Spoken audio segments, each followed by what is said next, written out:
বিষয়টা নিয়ে এখন আমরা আলোচনা করতে চলেছি, সেই বিষয়বস্তুখানি হচ্ছে কিন্তু নৌকা বিলাস লীলা। যে কথা হয়তো আমরা সকলেই জানি যে শ্রীমতী রাধারানীকে সঙ্গে রয়ে, অষ্টসখী সঙ্গে রয়ে শ্রী গোবিন্দ যমুনার নীরে, যমুনার জলে নৌকায় বিহার করেছিলেন তরীর মাঝে। কিন্তু বাবা এর একটা আধ্যাত্মিক অর্থ আছে, এর যেটা গভীর তত্ত্ব, সেটা কি? আমাদের এই যে দেহ, এই দেহটা হচ্ছে একটা তরী, একটা নৌকা। আর এই দেহ তরীর কাণ্ডারিকে আমাদের অনাদিরাদি প্রাণ গোবিন্দ। এই তরীর মধ্যে যতক্ষণ নাবিক আছে ততক্ষণ কিন্তু এই তরীর মূল্য আছে। যেই মুহূর্তে এই তরী থেকে নাবিক নেমে যাবে, নাবিক চলে যাবে, তখন কিন্তু এই তরীর আর কোনো মূল্য থাকবে না। হরিবল হরি। তাহলে এই দেহ তরীটা সুন্দর করে সাজাতে হলে বাবা আগে আমাদের গুরু চরণ আশ্রয় করতে হবে। গুরু, গুরু, গু মানে অন্ধকার আর গু মানে আলো। তাহলে অন্ধকার থেকে যে আলোর পথ দেখায় সেই হলো পরম করুণাময় শ্রীগুরু। আগে গুরু চরণ আশ্রয় কর, কারণ কৃষ্ণ রুষ্ট হইলে গুরু রাখিবারে পারে, কিন্তু গুরু রুষ্ট হইলে কৃষ্ণ রাখিবারে নারে। এই দেহতরি যদি বাইতেই হয় তাহলে শ্রীগুরুকে কান্ডারি করে। তাই প্রভু কি করলেন, আর পূর্ব প্রতিশ্রুতির কথা মনে হবে। নৌকাবিলাস লীলার প্রত্যক্ষ কারণ হচ্ছে বিরজাকে কথা দিয়েছে, যেটা বাবা সকালবেলায় আমি বলেছি। যাই হোক, ভক্ত তো ছিল না, দুই একজন।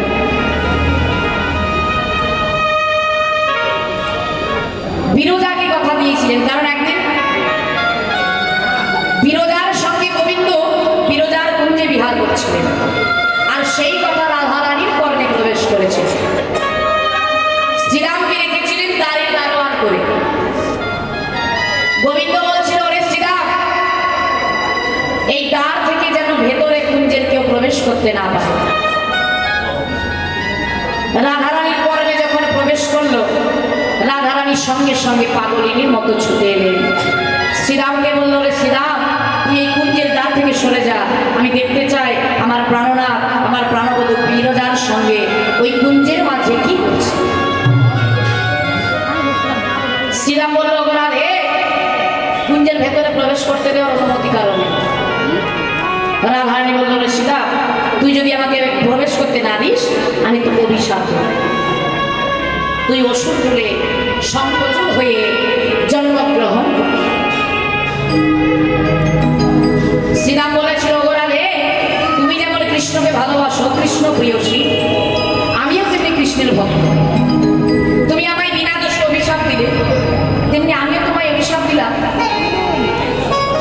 যে কৃষ্ণকে ছাড়া এক মুহূর্ত তুমি চলতে পারো না, সেই কৃষ্ণ বিরহে তোমাকে শত বৎসর কাঁদতে হবে। ভক্তের অভিশাপ কিন্তু লেগে গেছিল, হ্যাঁ। কারণ কৃষ্ণ যেদিন মথুরা ছেড়ে চলে যায় বাবা, বৃন্দাবন ছেড়ে চলে যায়, তো কোনোদিন আর বৃন্দাবনে আসেন, আর কখনো কোনোদিন বৃন্দাবনে আসেন। রাধারানী কি করলো, শ্রীরামকে দরজা থেকে সরিয়ে দিয়ে কুঞ্জের মধ্যে প্রবেশ করলেন। যখন কুঞ্জের ভেতরে প্রবেশ করলেন, তখন বিরজা ভয়ে ভীত হয়ে একটা জলের আকার ধারণ করেছে, আর গোবিন্দ একটা সর্পের রূপ ধরে ওই জলের উপরে বিরাজ করছে।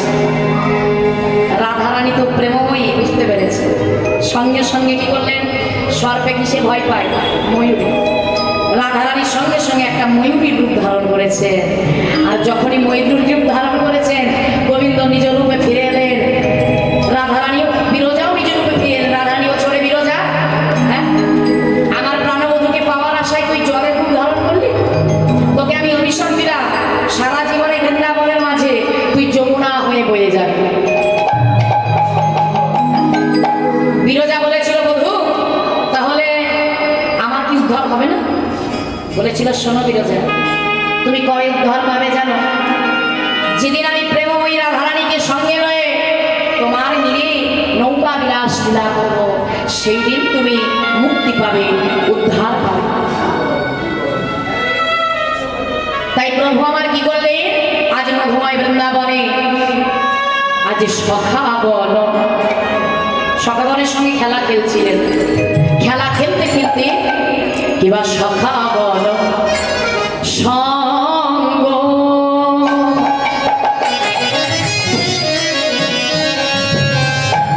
ছড়ি যদু নন্দন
চলো তো হে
সখাগণের সঙ্গে খেলা খেলছিলেন।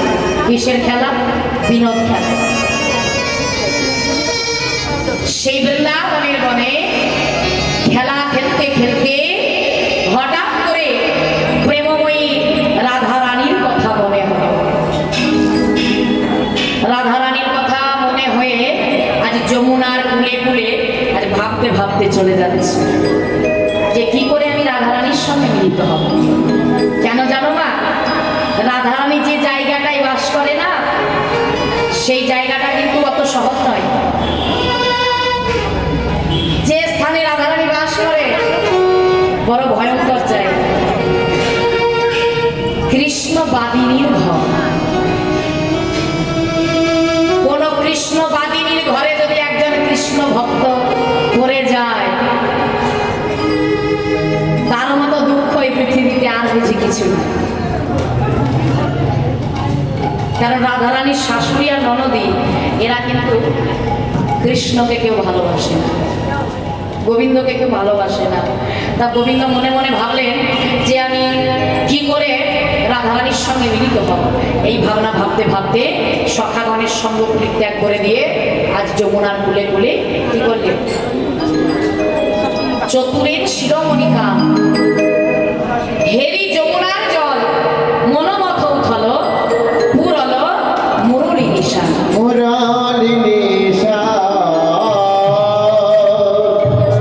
চতুরের শিরোমণি কানায় কি করলেন? ওই যমুনার জল হেরে আজ মনোমত উথল। তাই যখন মুরলী বাজালো রাধারানীর কর্ণে, সেই মুরলীর ধ্বনি প্রবেশ করল। শুধু রাধারানীর কর্ণে নয়, রাধারানী শুনল আর শুনল বৃন্দাবনের বড়াই বুড়ি আর রাধারানীর সখীগণ। রাধারানী আকুল প্রাণে বলছে, বধূ তুমি বাঁশি বাজালে হবে কি? ও বাঁশি রে,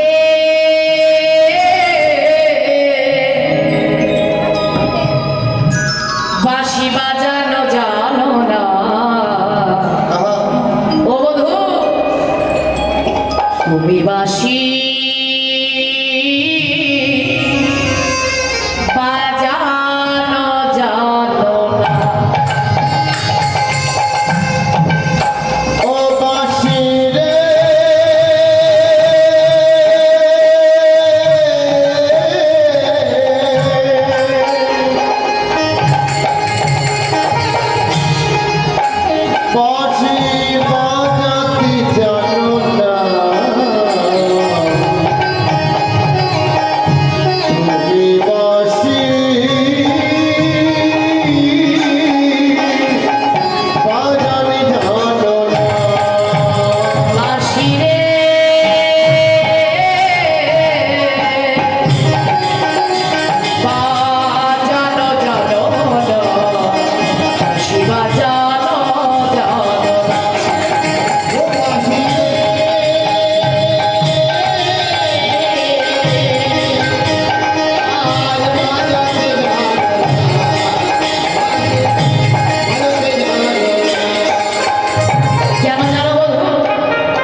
যমুনার জলে ভাসিয়ে দেবো।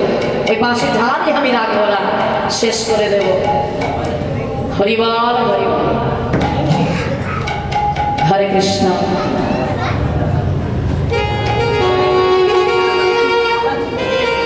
রাধারানী বলছে, হে প্রাণবন্ধু, তুমি কি জানো না আমি কেমন গৃহে বসত করি? আমি এমন এক গৃহে বাস করি, কৃষ্ণ কথা বলা তো দূরের কথা, কৃষ্ণ নাম করা তো দূরের কথা, আমার নয়নে বাড়ি পরিসর বলেই অপরাধ। তাই আমি কি করি জানো বন্ধু? আমি উনুনের মাঝে ভেজা কাষ্ঠ জ্বালাই। সেই কাষ্ঠ থেকে বাবা, উনুনের মধ্যে যদি ভেজা কাষ্ঠ জ্বালিয়ে দেওয়া হয়, তাহলে কাষ্ঠ থেকে কি আগুন বেরোবে না ধোঁয়া? তা বলছে, প্রভু হে, আমি উনুনের মাঝে ভেজা কাষ্ঠ জ্বালাই, সেই কাষ্ঠ থেকে যখন ধোঁয়া নির্গত হয়, যদি ধোঁয়া বের হয় কি হবে? চোখে আপনা আপনি অশ্রু ঝরে। শাশুড়ি ননদী ভাবে আমার ধোঁয়ার জন্য আমার নয়নে অশ্রু, কিন্তু বধুয়ে ওই ধোঁয়ার ছলনা করে আমি তোমার জন্য কাঁদি। হরিবল হরি। আমার কৃষ্ণ বলে কাঁদতে মানা, যমুনার জল আনতে মানা, নীল শাড়ি পরতে মানা। বলতে পারো প্রাণনা, আমি কেমন করে তোমার সঙ্গে মিলিত হব? আমি কেমন করে তোমার সঙ্গে তোমার চরণ পাবো? কেমন করে মিলিত হব? যারা বাবা গোবিন্দ ভজনা করে না, যারা কৃষ্ণ ভজন করে, তাদের কিন্তু খুব কষ্ট পেতে হয়।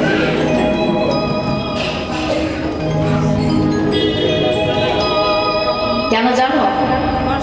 কারণ ভগবান তার ভক্তকে চরণে আশ্রয় দেওয়ার আগে ভালোভাবে পরীক্ষা করে নেয় যে আমার ভক্তের মধ্যে কোনো খাত নেই। গোবিন্দ যেটা করে আমাদের ভালোর জন্য, কিন্তু আমরা সেটা বুঝি না, আমরা সেটা জানতে পারি না। গোবিন্দ বললেন, না হবে কৃষ্ণ, আমি বৈকুণ্ঠে, আমি বৈকুণ্ঠে থাকি না। যোগীনাম হৃদয়, আমরা হচ্ছে যোগী ঋষি মুনিগণের হৃদয় মাঝে বাস করি না। আমি কোথায় থাকি জানো? মদ ভক্ত, মদ মানে আমার ভক্ত, যেখানে আমার নাম গুণগান করে আমি সেইখানে শ্রীমতী রাধারানীকে সঙ্গে রয়ে বিরাজমান।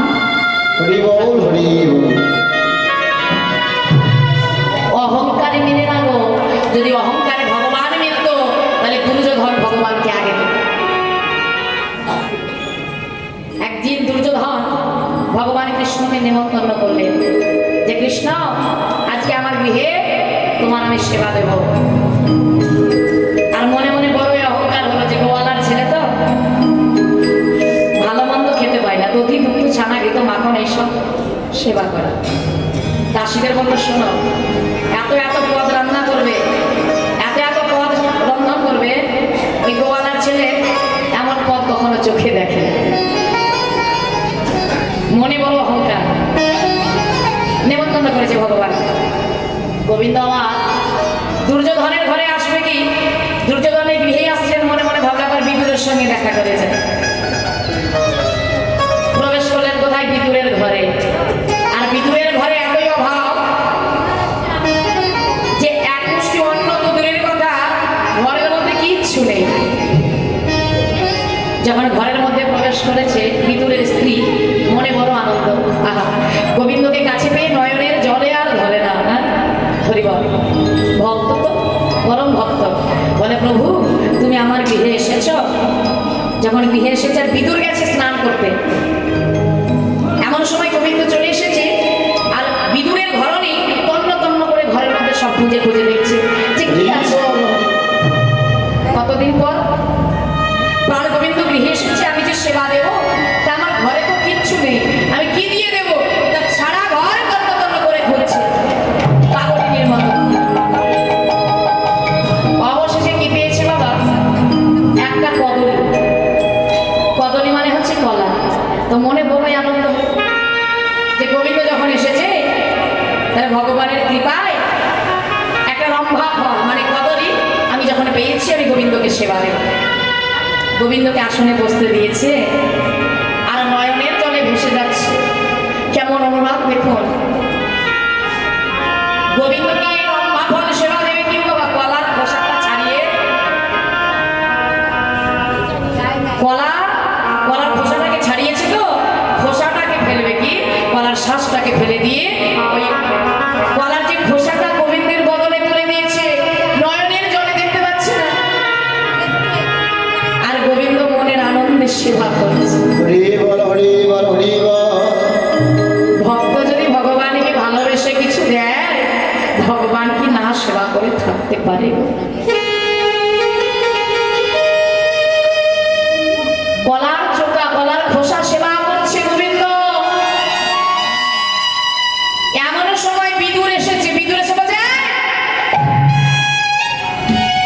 বিদুর জানতে পেরেছে গোবিন্দ এসেছে, স্নান করছিল, ছুটতে ছুটতে এসেছে যে আমার ঘরে গোবিন্দ এসেছে।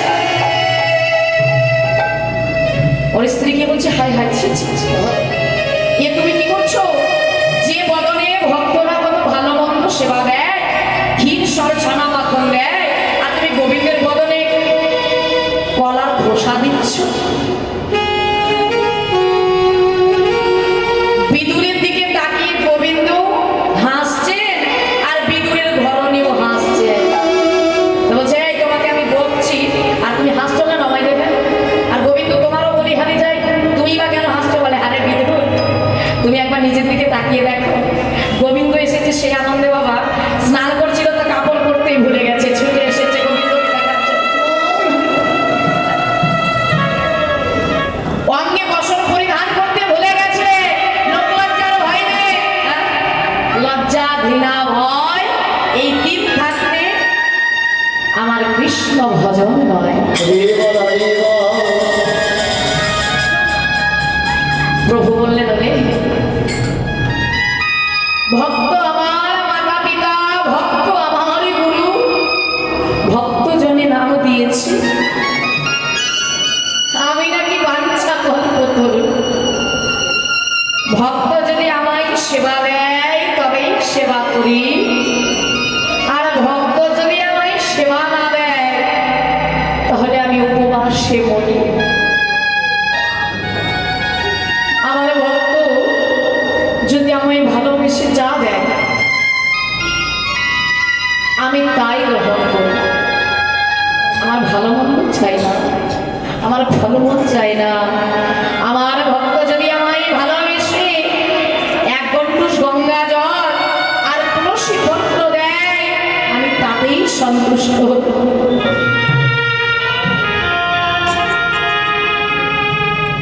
ভক্ত বলল, আচ্ছা ভগবান, তুমি বলছো তুমি নাকি গঙ্গা জল তুলসী পত্রে সন্তুষ্ট, বলতে পারো দয়াময় কোন ভক্তের কাছে তোমাকে দেওয়ার মতো যদি গঙ্গা জল তুলসী পত্র না থাকে তাহলে সে ভক্ত কি তোমার সেবা দিতে পারবে? গোবিন্দ বললেন, কে বলেছে? কে বলেছে আমার ভক্তের কাছে গঙ্গা জল নেই? কে বলেছে আমার ভক্তের কাছে তুলসী পত্র নেই? আরে গঙ্গা জল নেই তো কি হয়েছে? নয়নের যত্ন আছে, তুলসী পত্র নেই তো কি হয়েছে? এই মন তুলসী আছে। কোন ভক্ত যদি আমার চরণে নয়নের অশ্রু ঝরিয়ে তুলসী পত্র দিয়ে বলে, ওগো দয়াময়, এই জগতে আমার বলতে তো কিছু না, যা কিছু আছে তুমি দিয়েছো প্রভু, আমার বলতে যতটুকু আছে সব তুমি দিয়েছো, কিন্তু বলতে পারো কোন পাপে এমন হলো